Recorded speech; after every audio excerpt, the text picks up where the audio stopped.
Assalamualaikum. Kumaha daramang?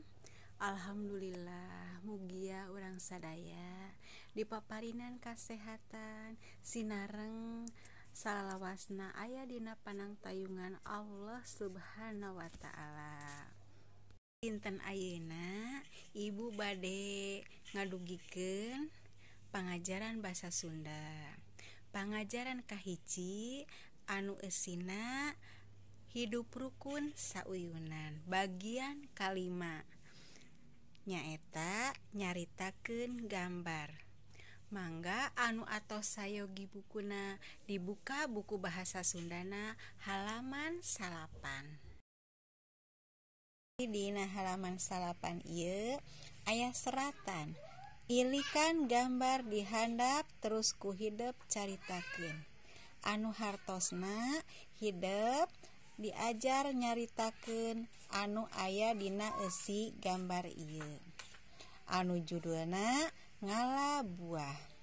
Dina gambar kahiji eta aya Aki Haji sareng 3 murang kalih. 3 murang kalih ieu teh namina Udin, Mamat sareng Yusuf.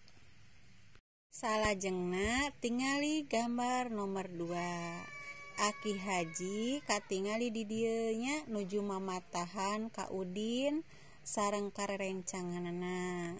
Kumaha carana ngalabuah? Kumargi tangkal buahna jangkung. Santos dipapatahan, Udin naik kana tangkal buah sareng Mamat. Langsung tiasa metik buah sok sanaos tangkalna jangkung.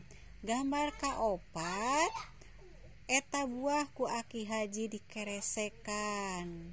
Teras buahna dipasihkeun ka Udin sareng rerencangan. Saurna kanggo oleh-oleh candakeun ka bumi. Tah eta gambar-gambar nu aya dina halaman 8 teh nyarioskeun ngala buah. Nyaritakeun ngala buah nu aya dina halaman 8, mangga ku hideup buka halaman 10. Saminya dina halaman 10 oge masih nyaritakeun gambar. Dina halaman 10 ieu judulna nyieun kakapalan. Gambarna aya 6 nya, mangga tingali ku hideup. Gambar kahiji Udin nuju nangis. Gambar kadua Udin ditaros kurakana. Kunaon Udin nangis? Udin ngawaler hoyong kakapalan. Gambar katilu rakana Udin mamatahan sareng mantuan kumaha cara-carana ngadamel kakapalan. Saatos kakapalana janten Udin atoheun pisan nya, langsung lulumpatan payuneun bumina dina buruan tah nya. Gambar nu kalima Udin geubis. Kunaon cing Udin pangna tiasa geubis?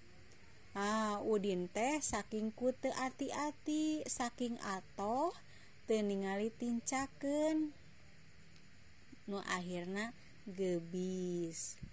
Gambar nu kagenep Udin nangis. Kunaon Udin nangis deui wae nya? Tah tingali ku hideup sampeana getihan.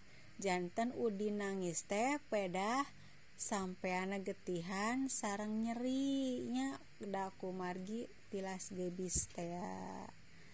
Tah eta panginten cerita nu aya dina halaman 10 anu judulna nyieun kakapalan nya. Mung sakitu panginten pelajaran ti ibu dinten ayeuna. Mangga pelajaran ieu cuang tutup bae. Wabillahi taufiq wal hidayah. Wassalamualaikum warahmatullahi wabarakatuh.